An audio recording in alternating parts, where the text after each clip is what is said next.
ശിക്ഷിക്കപ്പെടും എന്ന അർത്ഥത്തിലുള്ള ആയത്തോതി കൊടുത്തപ്പോൾ അബൂബക്കർ സിദ്ദീഖ് റളിയല്ലാഹു തആല അൻഹു ചോദിച്ചു, ഫമൽ ഫറഹു ബഅദ ഹാദിഹിൽ ആയത്തി യാ റസൂലല്ലാഹ്, ഈ ആയത്തിന് ശേഷം ഞാൻ എങ്ങനെയാണ് സന്തോഷിക്കുക മുത്തനബി, എങ്ങനെയാണ് സന്തോഷിക്കുക എന്ന് ചോദിച്ചു.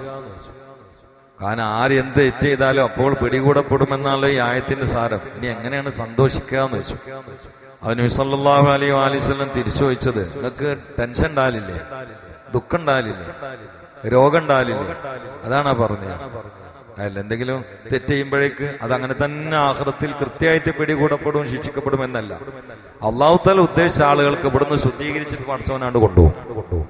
അതാണ് അതിന്റെ അർത്ഥം എന്ന് പറയുന്നത്. ഇവിടെ നമ്മൾ എന്താ ചെയ്യുക, അങ്ങനെ എന്തെങ്കിലും രോഗങ്ങൾ വരുമ്പോഴേക്ക് അപ്പൊ തുടങ്ങി ഓമടലും കോഴിമുട്ട എഴുതലൊക്കെ തുടങ്ങി. അതാണ് ആർത്തിയുടെ മേൽ ഓടിപ്പോകുന്ന അവസ്ഥയിലാണ്. ആവശ്യത്തിന് ആഖിറുമായി ബന്ധപ്പെട്ടിട്ട് ഒരാൾക്കും അങ്ങനത്തെ ഒരു സീറും തോന്നലില്ല. ഉണ്ടോ? എനിക്ക് സമയത്ത് നിസ്കരിക്കാൻ പറ്റണില്ല, അല്ലെങ്കിൽ എന്റെ സ്നേഹിതന്റെ എല്ലാ സുന്നത്ത് നിസ്കാരം കൊണ്ടാടുന്നുണ്ട്, എനിക്കത് ചെയ്യാൻ പറ്റണില്ല, ആ നിലയിൽ ആരെങ്കിലും നേരം ഓമട്ടില്ല. അവിടെ അല്ലേ സിഹിറ് വരിക. എന്റെ സുഹൃത്ത് അതാ, പഠിച്ചവനെ എന്നും എണീച്ചിട്ട് താജ് നിസ്കരിക്കണ്ടല്ലോ. ഞാൻ ഇക്കാലത്തിനിടയിൽ താജ് നിസ്കരിച്ചില്ല. എവിടെങ്കിലും ആരെങ്കിലും ഓമട്ട് കേട്ടുക നിങ്ങള്? ഇല്ല. ഓമട് എന്തിന്? ഡിഗ്രി കഴിഞ്ഞ് ജോലി ഇട്ടണില്ല, അതിന് ഓമട്ട്. നാ മുസ്ലിമാണ്, മദ്രസയിൽ പാസ്സായി, എന്നിട്ട് നിസ്കരിക്കാൻ തോന്നുന്നില്ല, അതിന് ഓമടണില്ല. അമ്മായിമ്മ ഒരാളെടുത്തും കൊണ്ടുവരണില്ല. അതെന്താ ആയിക്കോട്ടെ, ഓനോ ഓന്റെ ആഖിറം, അത് നരകത്തിലാണെങ്കിലും കുഴപ്പമില്ല. ഇവിടെ നമുക്ക് റെഡിയാണ്. എന്തൊരു കഷ്ടാണ് ഈ ലോകം എന്നറിയാം. അള്ളാഹു കാത്തുരക്ഷിക്കട്ടെ. അപ്പൊ അതുകൊണ്ട് ദുനിയാവ് എന്ന് പറഞ്ഞാൽ പരീക്ഷണം ഉണ്ടായി. രോഗമായിട്ടായിരിക്കും, ജോലി ഇല്ലാതെ ആയിരിക്കും, ദാരിദ്ര്യം കൊണ്ടായിരിക്കും, പനിയോണ്ടായിരിക്കും, ചിലപ്പം ക്യാൻസർ കൊണ്ടായിരിക്കും, ചിലപ്പോൾ അതിന്റെ മേലെ മാരക രോഗങ്ങളിൽ അതുകൊണ്ടായിരിക്കും. ആദ്യമായി സ്വർഗത്തിലേക്ക് വിളിക്കപ്പെടുന്ന ആരെന്നറിയങ്ങള് നിഅമത്തിന്റെ സമയത്തും മുസീബത്തിന്റെ സമയത്തും ഒരു പരാതിയുമില്ലാതെ പടച്ചവന് ഇബാദത്ത് ചെയ്യുന്ന ആളുകളെയാണ്, അല്ലെങ്കിൽ അള്ളാഹ്ക്ക് ഹംദ് ചെയ്യുന്ന ആളുകളെയാണ്. അവ്വലു മൻ യുദ്ആ ഇലൽ ജന്ന നബിയുനാ റസൂലുള്ളാഹി. എന്ത് പ്രശ്നം നമുക്ക് വേദന വരുമ്പോ അതിൻ്റെതായ പ്രകടനം ഉണ്ടാവും, അത് കുഴപ്പമില്ല. ഇപ്പോ പ്രിയപ്പെട്ട ആളുകൾ മരിക്കുമ്പോ കണ്ണിന്ന് വെള്ളം ഇങ്ങനെ വരും, കുഴപ്പമില്ല. പക്ഷെ തൊടമ്പലും നെഞ്ഞുമലും അടിക്കരുത്. അപ്പൊ ക്ഷമന്റെ കൂലി പോകുന്ന ഈ താവ് കാണാം. ഒരാളാണ് മരിച്ചു, തുടങ്ങി നെഞ്ഞത്തടി അല്ലെങ്കിൽ കാലിന് തുടമടിക്കുക, അപ്പൊ ഉജിർ പോകും, കൂലി പോകും. പിന്നെ കണ്ണീർ വരും, അത് ഉറപ്പന്നല്ലേ. ഇതൊക്കെ പറഞ്ഞിട്ട് നബി സല്ലല്ലാഹു അലൈഹി വസല്ലം മകൻ വഫാത്തായപ്പോ കരയാണ്. ഇബ്രാഹിം എന്ന മോനെ വിട്ടുപിരിഞ്ഞപ്പോ പൊട്ടിക്കരയാണ് മുഹമ്മദ് മുസ്തഫ. അപ്പൊ ചോദിച്ചു, അവമാനഹൈതന അൻ ദാലിക യാ റസൂലല്ലാഹ്, ഇങ്ങനെ പ്രയാസങ്ങൾ വരുന്ന സമയത്ത് കരയരുത്, ക്ഷമിക്കണമെന്ന് ഞങ്ങളോട് പറഞ്ഞില്ലേ? ഈ തരം വിഷയങ്ങളെ തൊട്ട് ഞങ്ങളെ നിരോധിച്ചിരുന്നില്ലേ? പിന്നെ അങ്ങ് തന്നെ കരയുകയാണ് നബിയെ. ആ സമയത്ത് പറഞ്ഞത്, ഞാൻ നിങ്ങളോട് നിരോധിച്ച ഒന്നും ഞാൻ ചെയ്തിട്ടില്ല. പിന്നെ ഈ കണ്ണുനീര് അത് ഹാദിഹി റഹ്മ ജഅല അല്ലാഹു ഫീ ഖുലൂബി ഇബാദിഹി നബിയുനാ റസൂലുള്ളാഹി. അല്ലാഹു തആല അവന്റെ അടിമയുടെ ഹൃദയത്തിൽ കൊടുക്കുന്ന ഒരു കാരുണ്യത്തിൽ നിന്ന് വരുന്നതാണ് ഈ കണ്ണുനീര്. ഇത് ഖളായിനെതിരെയുള്ള തീരുമാനമോ പ്രതിഷേധമോ അല്ല എന്ന് നബിയുനാ റസൂലുള്ളാഹി. അതുണ്ടാവും, അതൊക്കെ ഉണ്ടാവും. മനുഷ്യർക്ക് ആ പ്രശ്നങ്ങളൊക്കെ ഉണ്ടാവും. വേദന വരുമ്പോ അതിന്റെ പ്രയാസങ്ങള്, അതിന്റെ പ്രകടനങ്ങള്, വഫാത്താകുമ്പോ അതിന്റെ കണ്ണീരൊക്കെ ഉണ്ടാവും. പക്ഷേ റബ്ബിന്റെ ഖള ആണ് എന്ന് പൊരുത്തത്തിൽ ആദ്യഘട്ടത്തിലാണ് ക്ഷമിക്കേണ്ടത്. ഒക്കെ തണുത്താറിട്ട് ക്ഷമിച്ചിട്ട് കൂലിയിട്ടില്ല. അതിപ്പോ എല്ലാവരും, അതിനിപ്പോ രാമനും കുമാരനും അബ്ദുൽ ജലീലും അബൂബക്കറും വ്യത്യാസമില്ലല്ലോ. നമ്മളെ വീട്ടത്തിൽ ഒരാളാണ് മരിച്ചു, കുറെ ഞെന്നടിച്ച് കാലിന് തുടമടിച്ച് ചാടിക്കളിച്ച് എന്നിട്ട് ഇപ്പൊ കഴിച്ചിട്ട് 10-40 ദിവസം കഴിഞ്ഞിട്ട് ഉണ്ടാക്കും, ഇപ്പൊ ഞാൻ ക്ഷമിച്ചിരിക്കുകയെന്ന് പറയാം. അതിന് കൂലിയിട്ടില്ല. ക്ഷമ വേണ്ടത് ആദ്യഘട്ടത്തിലാണ്. നബി സല്ലല്ലാഹു അലൈഹി വസല്ലം ഒരു പെങ്ങളടുത്തേക്ക് കൂടുമ്പോ ആ കുട്ടി, ആ സഹോദരി ഭയങ്കര കരച്ചിലാണ്. എന്താ വെച്ചാൽ 2 ദിവസം മുമ്പ് കുട്ടി മരിച്ചുപോയ മോന്റെ പേരിലെ കാര്യമാണ്.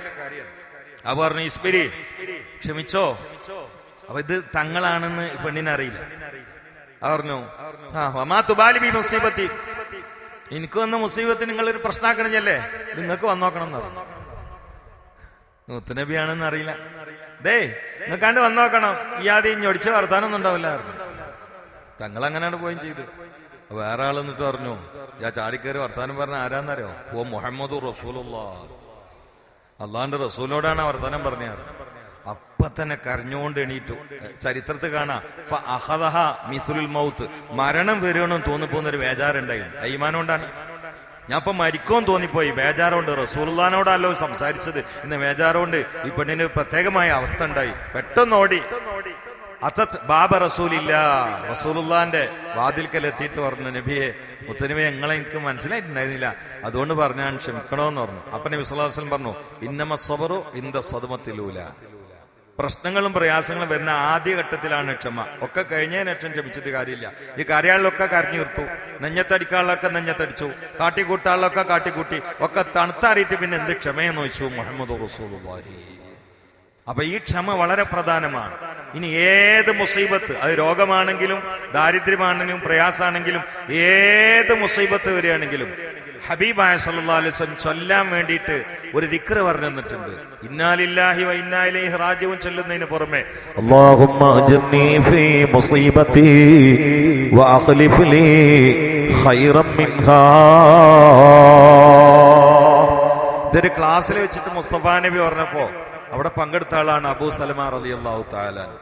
അപ്പൊ അന്ന് ഹബീബ സല്ലല്ലാഹു അലൈഹി വസല്ലം ക്ലാസ്സിൽ പങ്കെടുത്താൽ ഭർത്താക്കന്മാര് വീട്ടിലുള്ള ഭാര്യമാർക്ക് പോയിട്ട് ആ കാര്യങ്ങൾ പറഞ്ഞു കൊടുത്തിരുന്നു. ഭാര്യമാരായിട്ട് പള്ളിയിൽ കയറുന്ന സ്വഭാവം അന്നില്ലല്ലോ, ഇന്ന് പിന്നെ ചില ആൾക്കാർ തുടങ്ങിയാണിത്. അപ്പോ ഭാര്യമാര് വീട്ടിൽ നിന്ന് അവർക്ക് പോയിട്ട് പറഞ്ഞു കൊടുക്കും, ഇന്ന് ക്ലാസ്സിൽ ഇതായിരുന്നു വിഷയം എന്ന് പറഞ്ഞു കൊടുക്കും.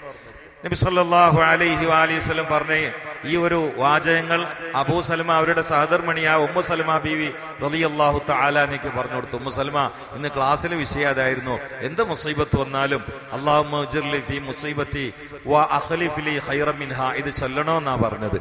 അന്ന് മുതൽ തുടങ്ങി ബീവി അത് ചൊല്ലൽ. ഏത് മുസീബത്ത് വന്നാലും ഇത് ചൊല്ലാനല്ലേ പറഞ്ഞത്. അതിനിടക്കാണ് ഭർത്താവായ അബൂ സലമ ഈ ലോകത്തോട് വിട വാങ്ങിയത്. ഉമ്മു സലമക്ക് സഹിക്കാനോ സങ്കല്പിക്കാനോ ഉൾക്കൊള്ളാനോ കഴിയുന്നല്ല. അബൂസലമ ഇല്ലാത്തൊരു ജീവിതം, അബൂസലമ അല്ലാത്തൊരു വ്യക്തി ഭർത്താവായി വരിക, ഇതൊന്നും സങ്കല്പിക്കാനേ കഴിയില്ല. അവരുടെ ജീവിതം അത്രമേൽ വളരെ സുഹൃബന്ധായിരുന്നു, സന്തോഷമായിരുന്നു, വെരി ഹാപ്പി ലൈഫായിരുന്നു.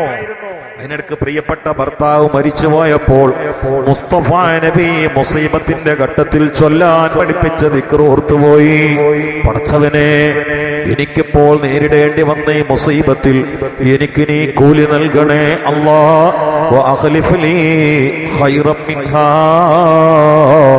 ഇതിനേക്കാൾ ഖൈറായത് എനിക്ക് പകരം നൽകണേ റബ്ബേ. ഇത് ദ്വാരക്കുന്ന സമയത്ത് ഉമ്മു സലമ ഇങ്ങനെ ചിന്തിക്കും, ഇല്ല ഇല്ല, അബൂസലമയേക്കാൾ ഖൈറായ ഒരു ഭർത്താവിനെ ഇത് കഴിഞ്ഞാലും എനിക്ക് നേടിയെടുക്കാൻ കഴിയൂല. പിന്നെ അള്ളാന്റെ റസൂല് പഠിപ്പിച്ച ദുആ ആയതുകൊണ്ട് പരലോകത്തെ പ്രാപ്തി മാത്രം ഉദ്ദേശിച്ചുകൊണ്ട് ചൊല്ലുകയാണ്.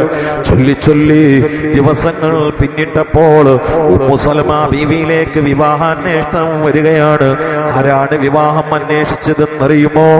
അബൂസൽമയേക്കാൾ, അബൂബക്കറിനേക്കാൾ, പ്രാപഞ്ചിക പ്രതിഭാസങ്ങളെക്കാൾ അള്ളാന്റെ അഹബ്ബായ അക്രമായ അൻവറായ മുഹമ്മദ് മുസ്തഫ സ്വല്ലല്ലാഹു അലൈഹി വആലിഹി വസല്ലമയാണ്. അപ്പോഴാണ് ദിക്റിന്റെ മാനം മനസ്സിലായത്. കാരണം ഇതിങ്ങനെ ചെല്ലുമ്പോ സംശയമായിരുന്നു, അബൂസലമയേക്കാൾ ഗുണമുള്ള ഒരാളെ എനിക്ക് എവിടുന്ന് ഭർത്താവായി കിട്ടാനാണ്. ചൊല്ലി ചൊല്ലി കുറയായപ്പോഴാണ് ഉമ്മു സൽമ ബീവിയുടെ വീട്ടിലേക്ക് വിവാഹാന്വേഷണം വരുന്നു. വരൻ മുഹമ്മദുർ റസൂലുള്ളാഹ്. സന്തോഷം എന്ന് പറഞ്ഞാൽ അങ്ങേറ്റത്തെ സന്തോഷല്ലേ. കാരണം ഈ ഉമ്മു സൽമ ബീവി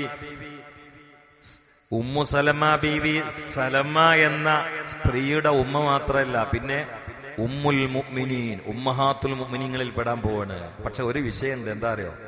ഭയങ്കര ദേഷ്യമുള്ള ആളാണ്. അപ്പൊ ആ നിലക്ക് റസൂലുള്ളാഹിന്റെ ഭാര്യ അവന് ഭയങ്കര മടിയുണ്ട്. പ്രത്യേകിച്ച് ഇന്ന് വരെ ഒന്നിലധികം ഭാര്യമാരെ ഉള്ള ഒരു ഭർത്താവിനെ സ്വീകരിച്ച് പരിചയമില്ല. അപ്പൊ എങ്ങനെയാലും അവരുടെ ഇടയിൽ ചക്രത്തിപ്പോരുണ്ടാവും. ഹദീസിലുള്ളതിന് ഗീറ ഉണ്ട് എന്നാണ്. ഗീറ, വലിയ ഗീറത്തുള്ള ആളാണ്. അപ്പൊ മുത്തനബിനോട് പറഞ്ഞു, മുത്തനബി, രണ്ട് പ്രശ്നങ്ങളാണ് എനിക്ക് തടസ്സമുള്ളതെന്ന്. എന്ത്? ഒന്നിന്റെ കുറച്ച് കുട്ടികളുണ്ട്. അപ്പൊ റസൂലുള്ളാഹി പറഞ്ഞു, എന്റെ കുട്ടികൾ എന്റെ കുട്ടികളാണ്, ആ കുട്ടികളെ എന്റെ കുട്ടികളാണ്. പിന്നെ ഒന്ന് വേറെ സംഗതി ഉണ്ട് പറഞ്ഞു, എനിക്ക് എങ്ങനെയാലും ചക്രത്തിപ്പോരുണ്ടാവുന്നത്. കാരണം എനിക്ക് അല്ലെങ്കിൽ തന്നെ ഭയങ്കര ദേഷ്യാണ്. അപ്പൊ അള്ളാഹുവിന്റെ റസൂൽ പറഞ്ഞു, ഇല്ല, ഞാൻ ദുആയിരുന്നു ആളാ മുഹമ്മദ് മുസ്തഫ. ഹബീബായ സല്ലല്ലാഹു അലൈഹി വസല്ലം ദുആയിരുന്നോടുകൂടി ഉമ്മു സൽമ ബീവിന്റെ കൽബിലുള്ള ചക്രത്തിപ്പോര് പമ്പ കടന്നു എന്ന് ചരിത്രം പറയുന്നു. അവരുടെ വിവാഹം നടന്നു. ഇതൊക്കെ ദിക്റിന്റെ പവർ കൊണ്ടാണ്. അപ്പൊ നമ്മള് രോഗങ്ങൾ വരുമ്പോൾ ചികിത്സിക്കാം. അമിതമായ പ്രകടനങ്ങളോ നെഞ്ചത്തടിയോ അമിതമായ തോന്നലുകളോ ദുനിയാവ് എന്താന്ന് മനസ്സിലാക്കാത്ത പെരുമാറ്റങ്ങളോ വന്നാൽ അള്ളാഹ് പിന്നെ അങ്ങനെ തന്നെ ഉണ്ടാക്കും. അള്ളാഹു കാത്തുരക്ഷിക്കട്ടെ, അള്ളാഹു കാത്തുരക്ഷിക്കട്ടെ.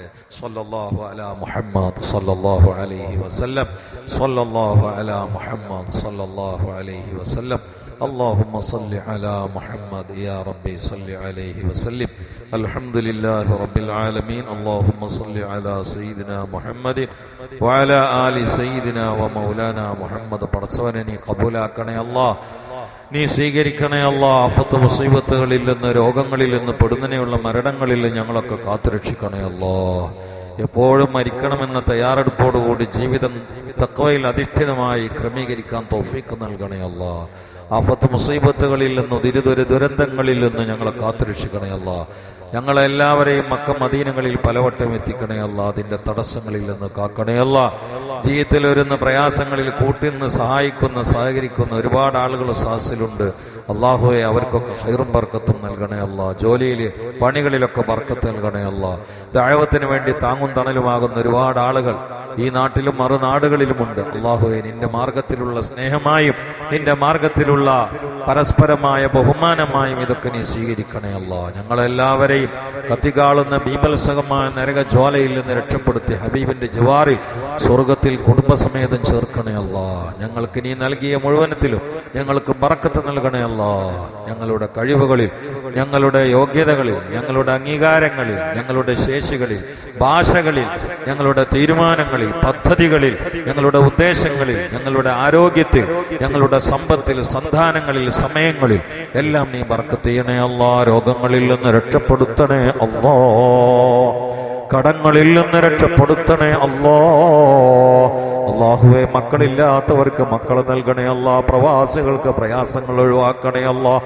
ഞങ്ങളെയും മക്കളെയും നീ സ്വീകരിച്ച സ്വാലിഹീങ്ങളിൽ പെടുത്തണേ അല്ലാഹ്. ഇവിടെ കലണ്ടറുമായി ബഹുമാനപ്പെട്ട സയ്യിദ് വ്യാജും അദ്വൊക്കെ നടക്കുന്ന സമയത്ത് സകല വീടുകളിൽ നിന്നും സ്വീകരണമാണ്, സന്തോഷമാണ്. പലരും ദ്വാർക്കാൻ വേണ്ടി പ്രേരിപ്പിച്ചവരാണ്. അവർക്കൊക്കെ കാശ് കൊടുക്കുമ്പോഴും അല്ലാത്തപ്പോഴും മനസ്സിലുള്ള ഹൈറായ മുറാദുകളും പദ്ധതികളും നീ വിജയിപ്പിക്കണേ അല്ലാഹ്. രോഗങ്ങളെ മാറ്റിക്കൊടുക്കണേ അല്ലാഹ്. ദീനിനു വേണ്ടി സഹായിക്കുന്നവരെ നീ സഹായിക്കണേ അല്ലാഹ്. അല്ലാഹുമ്മ അൻസുർ ഉമ്മത്ത സയ്യിദിനാ മുഹമ്മദ് وارحم أمة سيدنا محمد. تجاوز عن أمة سيدنا محمد. اجعلنا من خيار أمته ومن محبيه يا رب العالمين. ربنا تقبل منا إنك أنت السميع العليم وتب علينا إنك أنت التواب الرحيم. ആരോ ഒരു 500 റുപ്യ തന്നിട്ടുണ്ട്. എന്താ ഖുത്ബ വളരെ ഇഷ്ടപ്പെട്ടു എന്ന് പറഞ്ഞിട്ടാണ്. ഇതിവിടെ പാവങ്ങൾക്കുള്ള അധികം സംഭവം. ചെലവേജി അവിടെ കൊടുക്കണേ കൊടുക്കേ മറ്റേ ചാരിറ്റി പ്രവർത്തകൻ. ഞാൻ അങ്ങനെ വാങ്ങലില്ല. അതുകൊണ്ട് ആ തന്ന ആൾക്ക് അള്ളാഹു ഹൈറും ബർക്കത്തും ചെയ്യട്ടെ. അള്ളാഹു താല ഓരോ ഉദ്ദേശങ്ങൾ പൂർത്തിയാക്കി കൊടുക്കട്ടെ. അവരെയും നമ്മളെയൊക്കെ അള്ളാഹു സ്വർഗത്തിലാക്കി തരട്ടെ.